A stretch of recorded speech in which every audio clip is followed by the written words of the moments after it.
Dear students, welcome to the learning management system of Superior Group of Colleges. आज का हमारा जो lecture है वो केमिस्ट्री का लेक्चर नंबर 4 है और ये लेक्चर है रिलेटिव एटॉमिक मास के बारे में।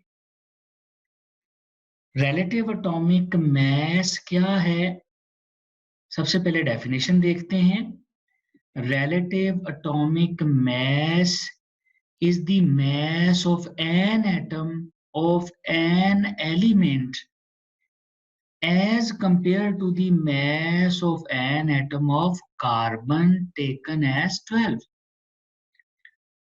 Dear students, हमने अपने पहले लेक्चर में देखा था कि एटम के मैसेज इंतहाई स्मॉल होते हैं। कितने होते हैं? 10 raised to -27 से 10 raised to -25 किलोग्राम्स। इतना कम मैस डिटरमिन करने के लिए हमारे पास कोई बैलेंस नहीं है। अगर कोई बैलेंस नहीं है तो फिर हम क्या करेंगे? फिर हम किसी भी एटम का मैस कार्बन के एटम के मैस के साथ कंपेयर करके निकालेंगे। कार्बन 12 ही क्यों लेते हैं?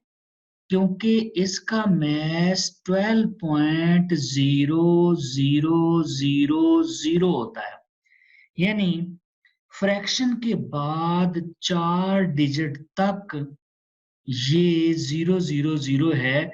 मींस हम कह सकते हैं कि ये होल नंबर है, 12 है। इसे कंपेयर करना आसान है। क्यों? क्योंकि इसका मैस 12.0000 फ्रैक्शन के बाद 4 डिजिट तक 12 है, यानी 4 जीरो आते हैं। That's why we use carbon to determine the atomic masses of other elements. Dear students, atomic mass unit क्या है? Definition: atomic mass unit is the 1/12 of mass of one atom of carbon 12. यानी जो carbon 12 का mess है, अगर उसका 1/12 कर दें तो AMU आ जाता है। अब कार्बन 12 का मैस कितना है? एक एटम की बात हो रही है। Mass of one atom of carbon कितना है? 12 AMU। आप क्या करें? उसका 1/12 कर दें। जब 1/12 करेंगे 12 AMU का तो क्या बन जाएगा? 1 AMU। तो AMU की डेफिनेशन क्या बनी? ये कार्बन एटम के मैस का 1/12 है। कार्बन एटम कौन सा लेना है आपने? कार्बन 12। कार्बन 12 के मैस का 1/12 करें तो क्या आ जाएगा हमारे पास? AMU। अब किसी भी एलिमेंट का मैस कैसे निकालना है? आपने कंपेयर करके निकालना है। किसके साथ? By comparing with carbon 12। उसका फार्मूला क्या है? RAM, relative atomic mass, mass of an atom of an element, किसी भी एलिमेंट का जो एटम है उसका मैस। और उसको डिवाइड कैसे कर देंगे? 1/12 of the mass of an atom of carbon 12। जैसा कि एग्जांपल देखें, हम relative atomic mass of hydrogen निकालते हैं। हाइड्रोजन का रिलेटिव एटॉमिक मास कैसे निकालेंगे? मास of an atom of an element से क्या मुराद है? यहाँ हाइड्रोजन के एटम का मास आएगा और हाइड्रोजन के एटम का मास कितना होता है? 1.008 AMU divided by 1/12 of the mass of an atom of carbon. देखिएगा हाइड्रोजन के एटम का मास कितना है? 1.008 AMU और डिवाइड किससे कर दिया? 1/12 of the mass of carbon atom, तो ये आ गया 1.008 AMU। इसका मतलब ये निकला कि कार्बन के एटम का मास तो है 12 AMU, हाइड्रोजन का तकरीबन 1 AMU है। 1 AMU और कार्बन के एटम का मास 12 AMU। अगर आपने कार्बन को और हाइड्रोजन को इक्वल करना हो तो कार्बन का एक एटम होगा जबकि हाइड्रोजन के 12 एटम होंगे, क्योंकि हाइड्रोजन के एक एटम का मास कितना है 1 AMU, 2 एटम का मास 2 AMU, 10 एटम का मास 10 AMU, 12 एटम का मास 12 AMU। यानी अगर हाइड्रोजन के 12 एटम हों तो उनका मास कितना होगा 12 AMU। तो वो किसके बराबर आ जाएगा, कार्बन के एक एटम के बराबर आ जाएगा। इसी तरह हम एक और एग्जांपल लेते हैं, relative atomic mass of magnesium. बिल्कुल उसी तरह रिलेटिव एटॉमिक मास निकालेंगे, मास of an atom of element over 1/12 of the mass of an atom of carbon 12। और मैग्नीशियम के एक एटम का मास कितना है 24। 24 AMU को डिवाइड कर देंगे 1/12 of the mass of carbon atom, तो ये आ गया 24 AMU। कार्बन का मास कितना है 12, मैग्नीशियम के एटम का मास कितना है 24 AMU। तो फिर किसका मास ज्यादा हुआ, मैग्नीशियम का। क्यों, मैग्नीशियम 24 है और कार्बन 12 है। किसका ज्यादा है, मैग्नीशियम का। कितना ज्यादा है, ट्वाइस है, वो 24 है और कार्बन 12 है, तो उसका डबल बनता है। इसका मतलब है अगर मैग्नीशियम का एक एटम हो तो उसका मास 24 AMU है, तो उसके बराबर करने के लिए कार्बन के कितने चाहिए, कार्बन का 12 होता है, 2 चाहिए। मींस अगर मैग्नीशियम का एक एटम होगा तो उसका मास कार्बन के 2 एटम के बराबर होगा, क्योंकि मैग्नीशियम का 24 है और कार्बन का 12 है। तो कार्बन को उसके बराबर करने के लिए 2 कार्बन एटम लेने पड़ेंगे, 12 प्लस 12 कितना हो जाएगा 24। Dear students, atomic mass unit की वैल्यू कहां से आती है, एटॉमिक मास यूनिट की वैल्यू होती है 1.661 into 10 raised to -27 किलोग्राम। अगर ग्राम में लिखना चाहें तो 1.661 10 raised to -24। अब ये जो वैल्यू है 1.661 10 raised to -24, ये वाली वैल्यू कहां से आती है, 1.661 into 10 raised to -24 ग्राम्स। ये वैल्यू कहां से आती है, इसको कैलकुलेट करते हैं। डियर स्टूडेंट, अगर हमारे पास 1 मोल हो तो उसमें एवोगैड्रो नंबर ऑफ एटम होते हैं, और एवोगैड्रो नंबर ऑफ एटम 1 मोल होता है, और 1 मोल का मास उसका एटॉमिक मास होता है जो ग्राम्स में लिखा हो। जैसे देखें, mass of 6.02 10 raised to 23 atoms of carbon 12 ग्राम। क्यों, क्योंकि जब इतने एटम होंगे, एक एटम का मास कितना है 12 AMU, 2 एटम का मास कितना है 24 AMU, 3 एटम का मास कितना है 36 AMU। लेकिन अगर मेरे पास एवोगैड्रो नंबर ऑफ एटम आ जाए 6.02 10 raised to 23, तो ये मास हो जाएगा 12 ग्राम्स। अब ये कितने एटम का मास है 6.02 10 raised to 23 एटम्स। अगर मैंने एक एटम का मास निकालना हो, mass of 1 atom of carbon, तो ये एवोगैड्रो नंबर इधर जाके डिवाइड हो जाएगा। ये हो जाएगा 12 डिवाइडेड बाय 6.02 10 raised to 23। इसको सॉल्व करें तो आ जाएगा 1.993 into 10 raised to -23 ग्राम्स। ये कार्बन के एक एटम का मास है, this is the mass of an atom of carbon. ये कार्बन का एक एटम का मास है। अब AMU क्या होता है, कार्बन के एक एटम के मास का 1/12, यानी कार्बन का जो एक एटम है उसके मास का 1/12 कर दें तो क्या आ जाएगा AMU। अब हमने कार्बन के एक एटम का मास निकाल लिया 1.993 into 10 raised to -23। ये कार्बन के एक एटम का मास है। हमने देखा कि एवोगैड्रो नंबर ऑफ एटम का मास कितना है 12 ग्राम। हमें एवोगैड्रो नंबर का नहीं चाहिए, हमें एक एटम का चाहिए, क्योंकि हमने एक एटम से कंपेयर करना है। रिलेटिव एटॉमिक मास क्या है, मास of an atom of an element. एक एटम का मास relative to the mass of an atom of carbon, एक ही कार्बन का एटम लेंगे तो कार्बन के एक एटम का मास कितना आ गया 1.993 into 10 raised to minus 23 grams। अब इसका 1/12 करें, जब आप इसका 1/12 करेंगे तो देखें वो AMU की वैल्यू आ जाएगी 1.661 into 10 raised to minus 24 grams। तो mass of an atom of an element relative to the mass of an atom of carbon, वो आ जाएगा relative atomic mass। AMU से एक्सप्रेस करते हैं और AMU की वैल्यू ये है और वैल्यू कैसे आई हमने निकाल के देख ली।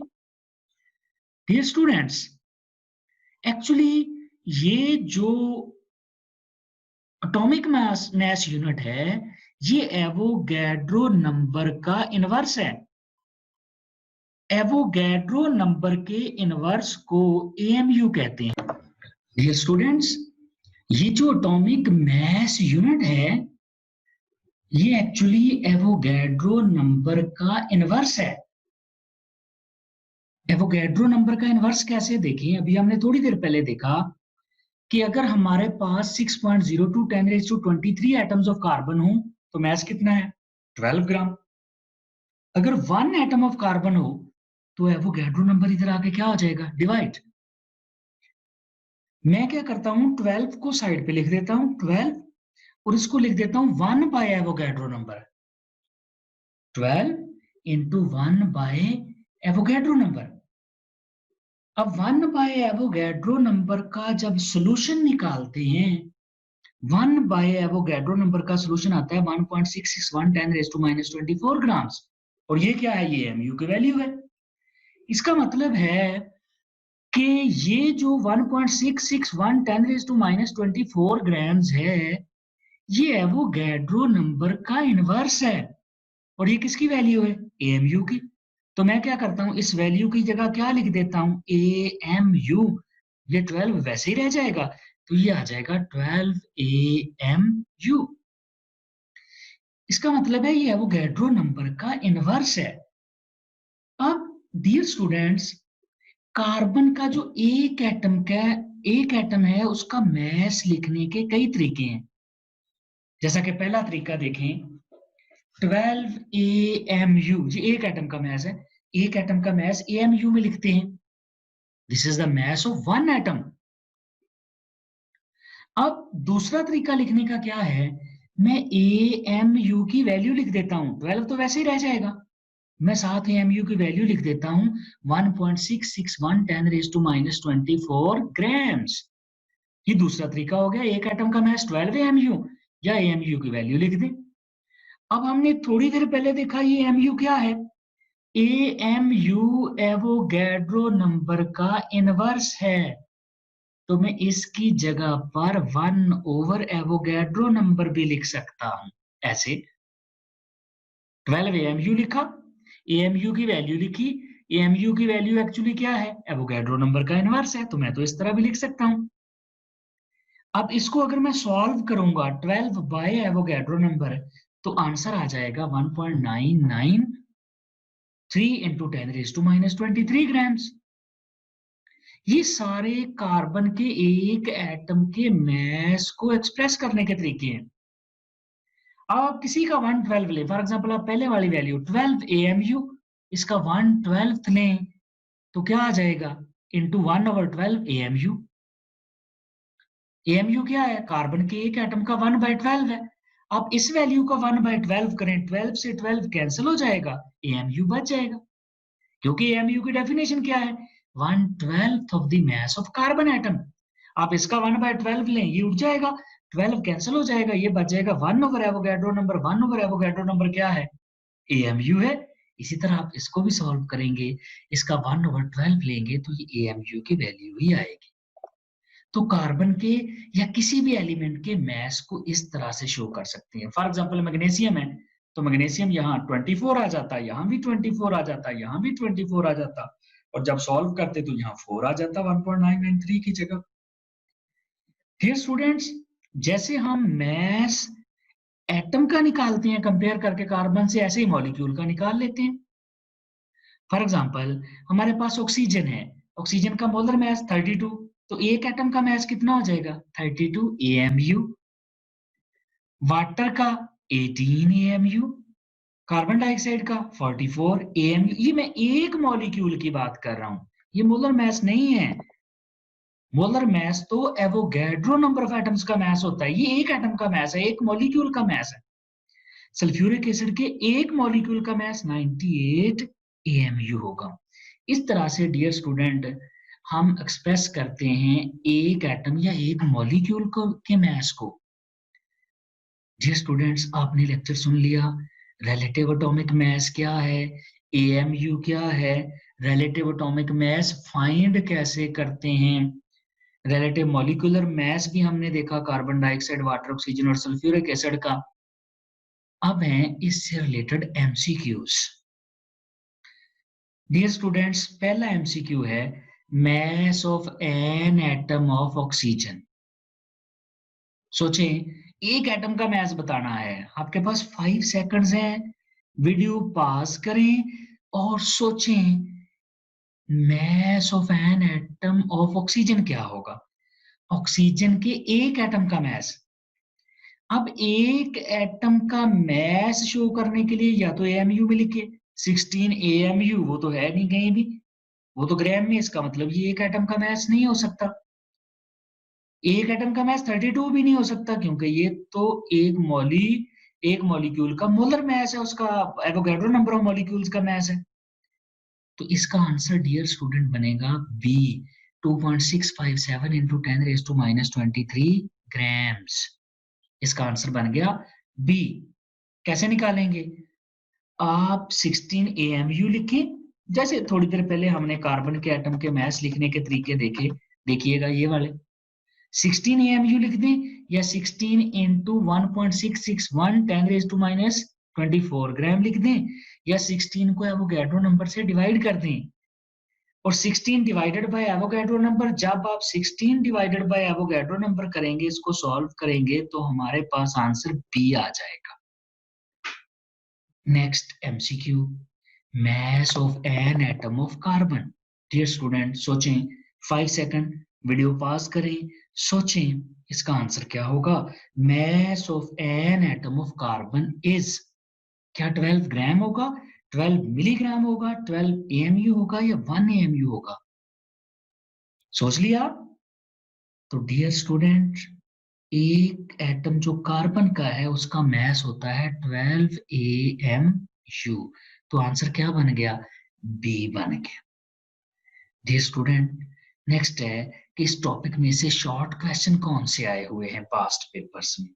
पहला short question, why we use relative atomic mass unit. आप रिलेटिव एटॉमिक मास क्यों यूज करते हैं? आप डायरेक्ट मास क्यों नहीं निकाल लेते? फैसलाबाद में आया 2009 में, सरगोदा 2009 में आया, गुजरावाला 2011 में आया। क्यों नहीं निकाल सकते? क्योंकि मास इंतहाई कम है। कितना है? 10 raised to -27 से 10 raised to -25 किलोग्राम। इतना कम मास निकालने के लिए तो हमारे पास कोई बैलेंस ही नहीं है। तो फिर क्या करते हैं, हम कंपेयर करके निकालते हैं, किसके साथ? कार्बन 12 के साथ। दूसरा क्वेश्चन, रिलेटिव एटॉमिक मास क्या है? सरगोदा में 2009 में, गुजरावाला 2011, मुल्तान 2018 में आया हुआ है। और इसकी वैल्यू भी देनी है, कितनी है? 1.661 10 raised to -24 ग्राम्स या 1.661 10 raised to -27 किलोग्राम्स। तीसरा question, magnesium atom is twice heavier than that of carbon atom. Magnesium का एटम कार्बन के एटम से ट्वाइस हैवियर है, 2 गुना भारी है। लाहौर 2017, गुजरावाला 2017, बहावलपुर 2016, साहिवाल 2018, मुल्तान 2018 में आया हुआ है। देखिए कितनी बार ये क्वेश्चन पूछा गया है। अब मुझे बताएं, मैग्नीशियम के एक एटम का मास कितना होता है? सोचें, 24।